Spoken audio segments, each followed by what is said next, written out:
ሰላም ሲራክ እንዴት ነህ? ሰላም ነው።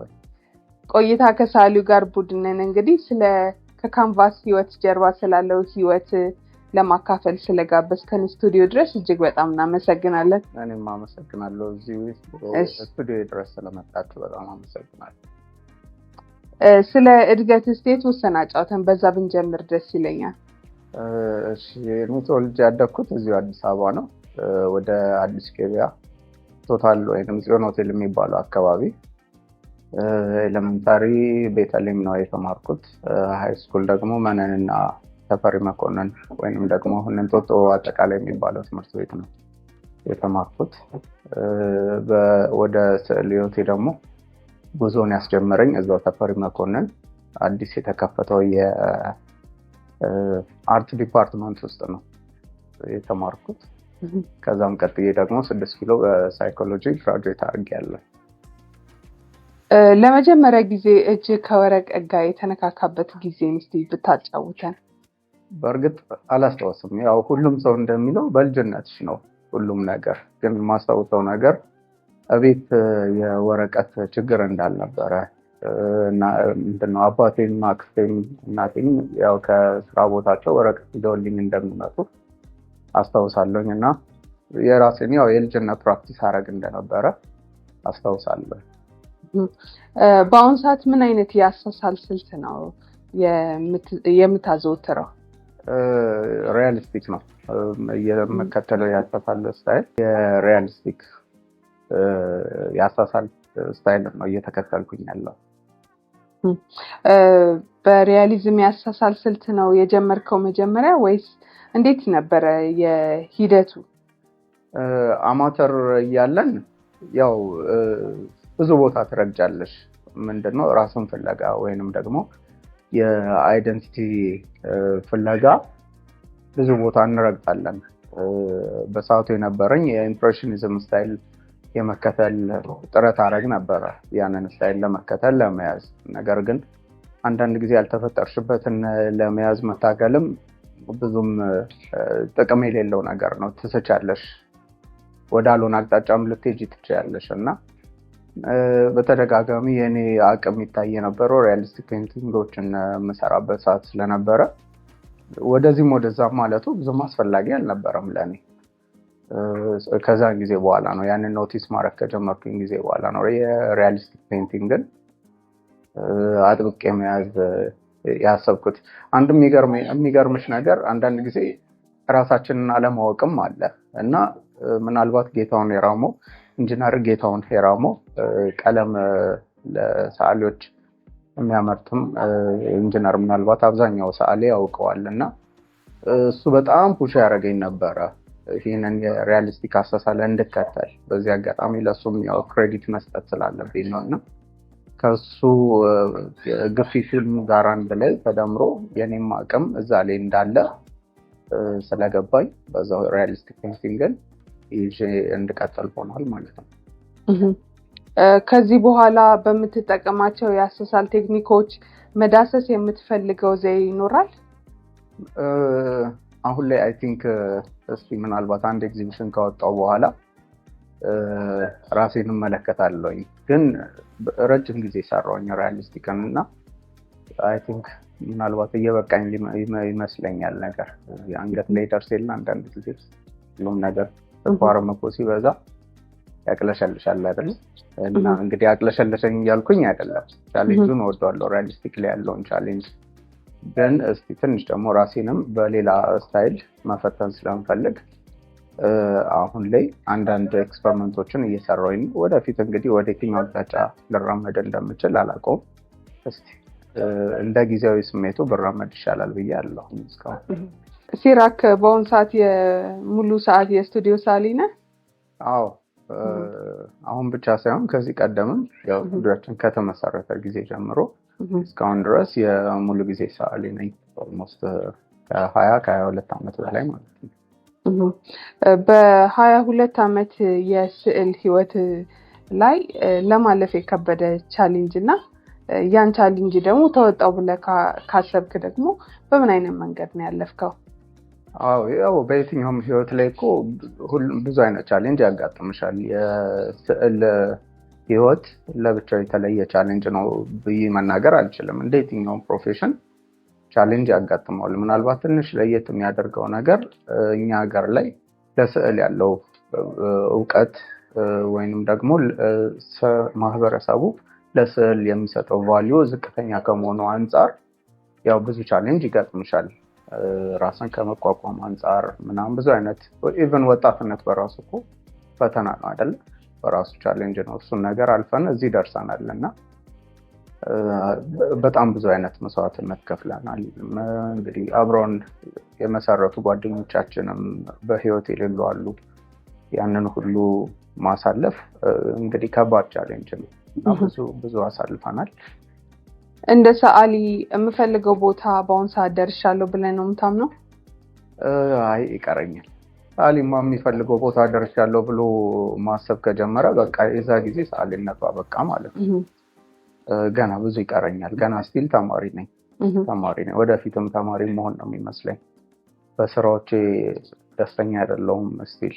ከዚህ በላይ መስራት ለምን አቃተኝ ብዬ የማስብ ሰው ነኝ እና ገና ብዙ ይቀረኛል። የመጨረሻው የህይወት ግብ የምትለው ምንድን ነው ለአንተ? ያው ትልቅ ሰዓሊ መሆን።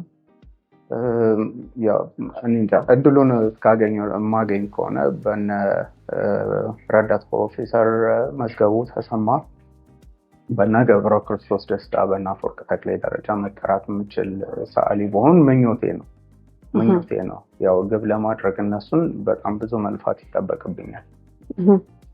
ስራዎች ላይ በብዛት የሀገር ሰንደቅ ዓላማንና የራስ ማንነትን አብዝተህ ታሳያለህ። ይህን ሀገር በቀል ሀሳብ ለመስራት ያነሳሳ ምክንያት መጀመሪያ ምን ነበር? ሌላም አውቀው ነገር ስለሌለ ተወልጄ ያደግኩት እዚሁ ነው። ከዚሁ ማህበረሰብ ጋር ነው ይሄን ያህል ጊዜ የኖርኩት። የማውቀው ይሄንን እስከሆነ ድረስ ላውቅ የምችለውን ነገር ነው ልሰራ የምችለው። የሚቆጩኝም ብዙ ነገሮች አሉ። እንደ ሀገር ትልቅ መድረስ ስንችል ያለንን ነገር መመርመር ሲገባን እየተውን እየጣልናቸው እንደውም ለማጥፋት ጥረት እያደረግን ያለበትን ሁኔታ ብዙም አልቀበለውም፣ ደስተኛ አይደለሁም እና ወደ ራሳችን መመልከት ብንችል ትልቅ መሆን እንችላለን እና እሱ ቁጭቴን ነው በብዛት ስራዬ ላይ የምሰራው። አንዳንድ ሰዓሊያን ጨለማን ተጠቅመው ተስፋን ያሳያሉ። አንዳንዶቹ ደግሞ በቀለማቸው ተጠቅመው ብርሃን ውስጥ ሆነው የተለያዩ አዎንታዊ ነገሮችን ያንጸባርቃሉ። አንተ የትኛው ላይ ነህ? ሰዓሊ ይሄ ዲያሌክቲክ ነው የሚባለው፣ ማለት የህገ ተቃርኖ እሱን መላበስ አለበት ብዬ አምናለሁኝ። የትኛውም ነገር ሁለት ጽንፍ አለው አይደለ? ኃይለኛ እስካለን ደካማ አለ አይደለ? ሀብታም ካለን ደሃ አለ፣ አስቀያሚ ካለም ወይ ቆንጆ አለ እና የትኛውንም የህገ ተቃርኖ በየትኛውም ሰው ውስጥ የተፈጠረ ነገር ነው። ሰዓሊ ደግሞ ያንን ነገር ልብ ሊለው ይገባል፣ የግድ ማለት ነው። ስለዚህ እኔ ስራዎችን ስሰራ አይተሻቸው ከሆነ በአብዛኛው የተጣሉ ወይ የተረሱ ሰው ዞር ብሎ የማያውቃቸውን ቁሶች ወይ መጽሐፍቶች ኮምፖዝ በማድረግ እሰራለሁ። በነዛ በአስቀያሚ ወይም በተረሱ ነገሮች ውስጥ ውበትን ፍለጋ ነው የምጠራው።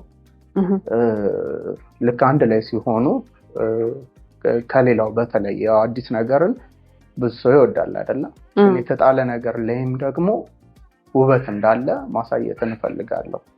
ስለዚህ ከነዛ ከአስቀያሚ ነገሮችን በስተጀርባ ያለውን ውበት በምናገርበት ወቅት ስቲል ቀደም እንዳልኩሽ ከጀርባ ያለውንም ብንመረምራቸው ብዙ እውቀት እናገኝባቸው ነበር እኮ ብዬ የማስባቸውን እነዛ እንግዲህ አባቶቻችን ልበ ብርሃን ሆነው የጻፉልንን መጽሐፍቶች የብራና መጽሐፍቶችን እያነሳው እሰራቸዋለሁ፣ እጠቀምባቸዋለሁ እንደ ሀሳብ ማስተላለፍ።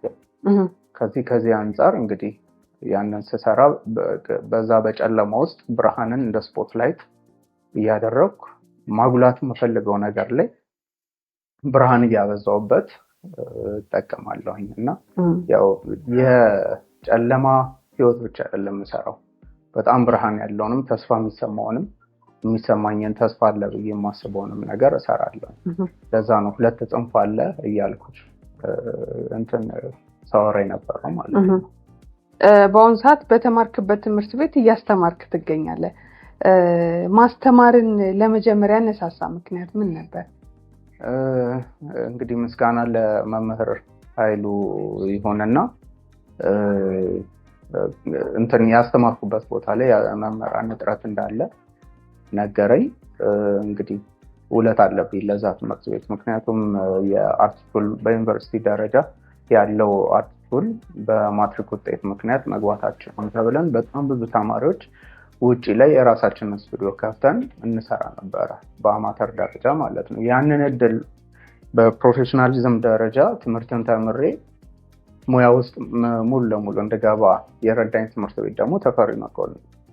ስለዚህ ውለታው አለብኝ እና ይህንን እድል ሳገኝ አይኔን አላሸውም፣ ተቀብዬ ገብቼ ለማስተማር። አዲስ ስዕል በምትሰራበት አግባብ ላይ አዳዲስ የፈጠራ ሂደቶችን የምትቀይሰው በምን አይነት መንገድ ነው? እንዲሰማኝ እፈልጋለሁ። በቃ የሆነ አይነት ስሜት እንዲሰማኝ እፈልጋለሁ ለምሰራው ነገር። ያው ሀሳብ እንዲኖር ግድ የለ ላይ አክቹሊ ግዴታም አይደለም። ያው ተፈጥሮ ስትሰሪ ሀሳብ ግዴታ አይደለም እና እንዲሰማኝ እፈልጋለሁ። በተለይ አንድ ስዕል ጨርሼ ወደ ቀጥሎ ስዕል የምሄድበትን ጊዜ ሁልጊዜ እናፍቃለሁ። እንግዲህ አዳዲስ ነገሮችን የመስራት የመጀመር ጉጉቱም ይመስለኛል። የሪያሊዝም ሰዓሊ ዋናው መሰናክል ብለህ የምታምነው ምንድን ነው? ጊዜ 24 ሰዓት አይበቃሽም። እውነት ለመናገር 48 ሰዓት ራሱ ሊሆን አይበቃሽም። ሁሌም የኔ ምሳሌ የሚሆነው ሰዓሊ መዝገቡ ተሰማ ነው። ያው ፕሮፌሰር መዝገቡ ተሰማ ነው እና አንድ ስዕል እንግዲህ 3 ዓመት ፈጅቶብኛል ብሎ እንግዲህ 3 ዓመት ከፈጀበት ምን ያህል ሪያሊስቲክ ላይ ጊዜ እንደሚወስድ ተናጋሪ ነው እና በሱ ልክ ባይሆንም እኔም አንድ ስዕል እስከ 4 ወር 5 ወር ድረስ የሚፈጅብኝ ጊዜ አለ እና ትልቁ ቻሌንጅ ጊዜ ነው። በቃ አይበቃሽም፣ ጊዜ አይበቃሽም። አንድ ስዕል ላይ እንግዲህ 3 እና 4 ወር የምትቆይ ከሆነ በአመት ውስጥ በጣም የሚቆጠሩ ስዕሎች ነው የምትሰሪው ማለት ነው። ያ ደግሞ ኤግዚቢሽን ለማውጣት ትልቅ ቻሌንጅ ይሆናል። በአሳሳል ስልት ሂደት ውስጥ ታዲያ እያንዳንዱ እውነታዊ ቁሶችን በስዕል ለመግለጽ የምትጠቀመው ወይም ደግሞ የኔ ትሪክ ነው የምትለው ስልት አለ? ኤክስፐሪመንት ነው። ምንም ቴክኒካል የተለየ ነገር የለውም ወይንም የምደብቀው ነገር የለም። በቃ ቴክኒካል ናይፎች እጠቀማለሁኝ። ብሩሽ ምናልባት የተበላሸ ደረቅ ብሩሽ ልጠቀም እችላለሁ። ቴክስቸር እንዲያመጣልኝ ሊሆን ይችላል። አላውቅም። በቃ የትኛውንም አይነት ነገር ምናልባት እጄንም መጠቀም ካለብኝ እጄንም እጠቀማለሁ እና ምንም አይነት ነገር የምፈልገውን ነገር ያምጣልኝ እንጂ የእኔ ብቻ የምለው ነገር አይኖርም። በቃ በየትኛውም አይነት ቴክኒክ የምፈልገውን ነገር እንዲያመጣልኝ እጠቀማለሁ። ከዚህ በፊት በነበረው ጥያቄ ስትመልስልኝ እስከ 4 ወር ጊዜ ፈጅቶብኛል ብለሃል። ከዛ በላይ ፈጀብህ ስራ ነበር ወይስ እሱ ነው ትልቁ? 5 ወር ኦልሞስት አንድ ላንድስኬፕ ፔይንቲንግ አለ።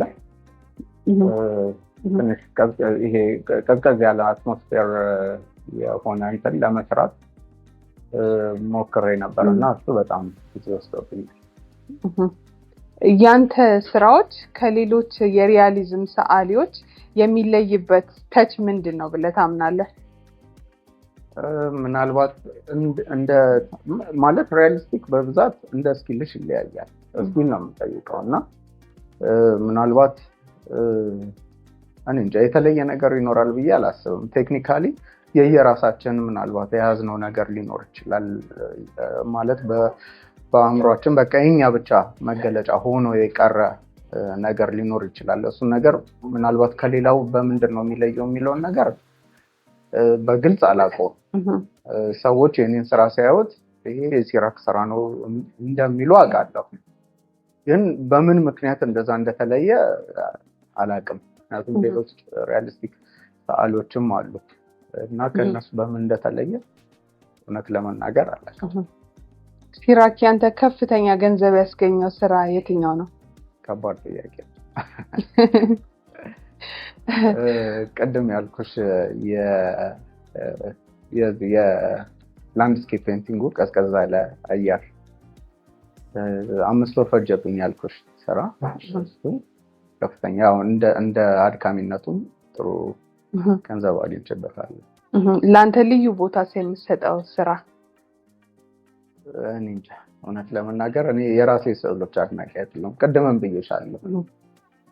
ከዚህ በላይ ለምን መስራት እንዳልቻልኩኝ ነው ሁሌም ጥያቄ የሚሆነብኝ እና እኔ ይኸውልሽ አዲስ ስራ ስጀምርም አዲስ ስራ ለመጀመርም የምጓጓው ለዛ ይመስለኛል። በቃ ወደ መጨረሻው ላይ አያስደስተኝም እየጨረስኩት ያለሁት ስዕል እየሰራሁት የነበረው ስዕል እና በቃ እሱን አስቀምጬ ደግሞ ሌላ እስኪ አዲስ የተሻለ ከዚህ መስራት የምችል ከሆነ ብዬ ስለማስብም ነው የምጓጓው አዲስ ስራ ለመስራት።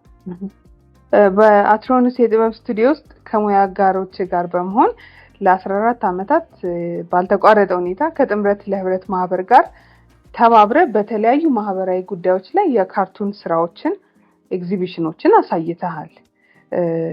ስለዚህ ብታጫውተን የተወሰነ። እሺ፣ ለጥምረት ህይወት ዳይሬክተር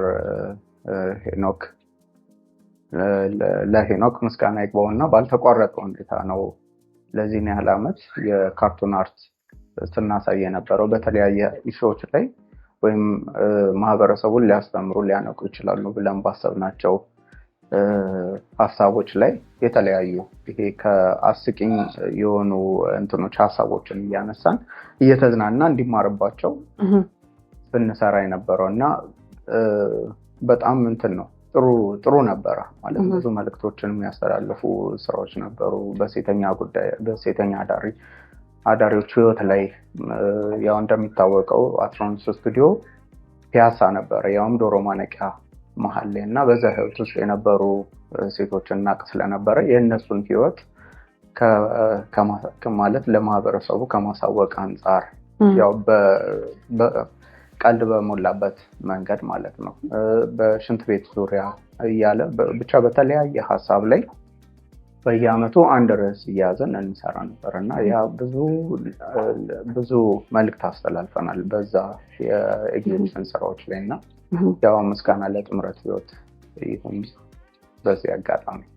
ከዚህ ባለፈ የምትንቀሳቀስባቸው የማህበራዊ ዘርፍ ተግባራቶች ይኖራሉ? ያን ያህል ሶሻል እንትን ላይ እንኳን ጎበዝ አይደለም እውነት ለመናገር። ምናልባት ተፈሪ መኮንን እናስተምር ያለበትን ሁኔታ ያው ክፍያ በሌለበት ሁኔታ ስለሆነ የምናስተምረው የአንድ ማህበራዊ አገልግሎት ከተወሰደልኝ ነው እንጂ ብዙም ጎበዝ አይደለም በእንደዛ አይነት ላይ። እስካሁን ድረስ ምን ያህል ኤግዚቢሽኖችን በሀገር ውስጥም ሆነ በዓለም አቀፍ ደረጃ አቅርበሃል? ያው በአብዛኛው የግሩፕ ኤግዚቢሽን ነው ያለኝ። በአብዛኛው ብቻ ሳይሆን ኦልሞስት 100% እንዳልኩሽ ነው። ሪያሊስቲክ ፔንቲንግ በጣም ጊዜ ይወስዳል፣ እጅግ በጣም ጊዜ ይወስዳል እና በዛ መሀል ደግሞ ያው የቢዝነስ ስራዎችን ግድ መስራት ስላለብኝ ሳሊ ብቻ ሳይሆን የትኛውም ሰው ብዙ ወጪ ያለው እና እሱን ወጪውን ለመሸፈን ሲል ግዴታ ገቢ የሚያገኝበትን ስዕሎች ያንን መስራት ስላለብኝ ጊዜ ይይዝብኛል እና የራሴን ስራዎች ሰርች ማጠራቀም አልቻልኩም በአብዛኛው። ልክ ደግሞ የራስሽን ስራ ስትሰሪ ደግሞ አንድ ከስተመር ይመጣና አልሸጥም ያልሽውን ስዕል ይዞብሽ ይሄዳል እና ከዛ አንጻር የራስ ኤግዚቢሽን ማቅረብ ለዚህን ያህል ዓመት አስቸጋሪ ሆኖብኛልና በየዓመቱ የአድዋ ሲዘከር ብዙ ጊዜ ሰዎች በማህበራዊ ሚዲያ ላይ ያንተን የአድዋ ስዕል ሼር ያደርጉታል። እስቲ ስለዛ ስዕል የተወሰነ ብታጫውተን። ደስ ይለኛል። ሁሉም ሰው የኔን ስራ ሲቀባበለውም ስላየን በጣም ደስ ይለኛል እና እውነት ለመናገር ለአድዋ ሰዓሊዎች አልሰራም እውነት ለመናገር። ምክንያቱም ተሰራ ልንል የምንችለው የአሜሪካ ካልተሳሳትኩኝ ከ200 ዓመት በፊት የነበረውን የደቡብና የሰሜን አሜሪካን ጦርነት እናውቃለን አይደለም? በባርነት ይቁምና ይቀጥል በሚል የነበራቸውን ጦርነት በምን ያህል ልክ እንግዲህ የማይረባ ጦርነት ነው። በምን ያህል ልክ ያ ታሪክ በስዕል እንደተገለጸ ስንመለከት አድዋ ጭራሽ ምንም አልሰራ ነበር። ማለት የዓለምን አቅጣጫ ከቀየሩ 3 ነገሮች ውስጥ አንዱ አድዋ ነው ተብሎ እስኪታመን ድረስ ማለት ነው። ያለን ትልቅ ታሪክ የዚህ ታሪክ ባለቤቶች ሆነን ሰዓሊዎች ግን በታሪኩ ቁመት ልክ አይደለም የሰራ ነው እና ገና በጣም ብዙ መስራት ይጠበቅብናል በአድዋ ዙሪያ ላይ እና ያንን ስዕል ስሰራ ምናልባት 1 ወይ 2 3 ሊሆን ይችላል እንሰራው። ያው ቀደም ከነገርኩሽ ከአሜሪካው ታሪክ ጋር ሲነጻጸር ግን 3 ሳይሆን 300 ነው ልሰራ የሚገባው በጣም ግዙፍ የሆነ ታሪክ እስከሆነ ድረስ እና ምናልባት በትንሹም ቢሆን ልጀምር በሚል ነው ያንን የአድዋ አርበኞችን በተመለከተ የሰራው። ሙያን ወደኋላ መለስ ብለህ ስትመለከት በጣም የምትኮራበት ነገር ምንድን ነው? እንጃ በስራዬ ኮርቻ ላይ ከመሆነት ነው ብናገር ያን ያህል የተለየም ነገር አድርጌያለሁ ብዬ አላስብም እና አላውቅም። ብዙ የሚያኮሩ ስራዎች ደግሞ ለተመልካች አቅርበሃል። ስለዚህ ከተመልካች የምታገኛቸው አስተያየቶች ነበሩ? እንዴት ነው የተመልካች አቀባበል? አሉ። ከተመልካች የምታገኘው የተለያየ አስተያየቶች አሉ። ያው በምስጋና አልፋለሁኝ፣ አመሰግናለሁ ስራዬን ስለሚወዱልኝም ራሱ። ነገር ግን ሰዓሊ ምስጋናና ሙገሳ መስማት የጀመረ ጊዜ ያኔ ሰዓሊነቱ ይቆማል፣ እድገት አይኖረውም። እንደዛ ያው ካለኝም የስራ ልምድ አንጻር በመነሳት ሊሆን ይችላል እና ያን ያህል ለሙገሳ ትልቅ ቦታ የምሰጥ ሰው አይደለሁም። ግን ያው ማመስገን ስላለብኝ ሁሉንም አመሰግናለሁ።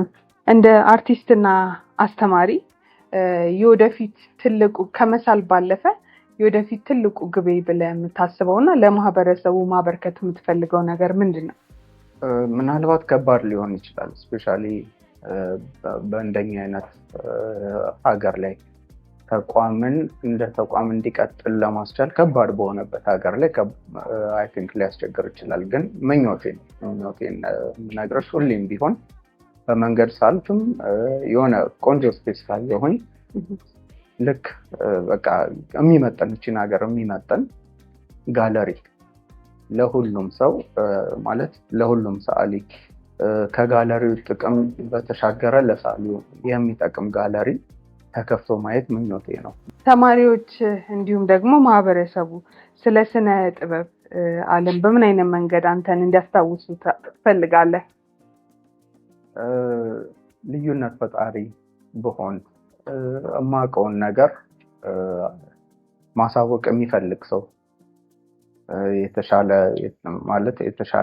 የሰዓሊ ትውልድ ከኛም ራሱ የተሻለ የሰዓሊ ትውልድ እንዲፈጠር የሚመኝ አይነት ሰው እንደሆንኩኝና እኛ ያሳለፍነውን የሰዓሊነት የታሌንት ህይወት ሳያልፉ የተሻለ ትልቅ ሰዓሊ እንዲሆኑ መንገዱን የሆነ ጠራጊ መንገዱን የሚያመቻች አይነት ሰው እንደሆንኩኝ እንዲያስቡ ፈልጋለሁ።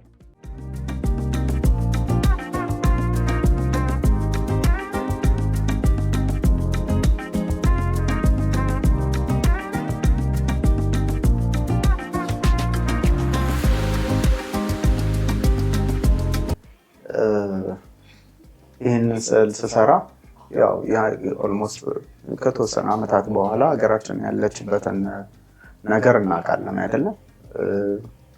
ጫፍ ላይ ነን ያለነው፣ ገደል ጫፍ ላይ እና ገደል ጫፍ ላይ ሆነን እንግዲህ እዚህ ጋር ከብቶቹ እነዚህ ቡሎች ገደል ጫፍ ላይ የሚያደርጉትን ጸብ ለማንም የሚጠቅም እንዳልሆነ ያው ተያይዘው ነው ሁለቱም ወደ ገደል የሚወድቁት እና የኛም ሁኔታ እንደዚህ ነው የተሰማኝ። ኦልሞስት ገደል ጫፍ ላይ ሆነን የመጣላት ያህል ነው እየተሰማኝ ያለው እና ያችን ስሜትን ያችን ፊሊንግ ለመግለጽ ነው ይሄንን ፔንቲንግ የሰራሁት፣ ስጋቴን ለመግለጽ። ሲራክ ለነበረን ቆይታ እጅግ በጣም አመሰግናለሁ። እኔም በጣም አመሰግናለሁ።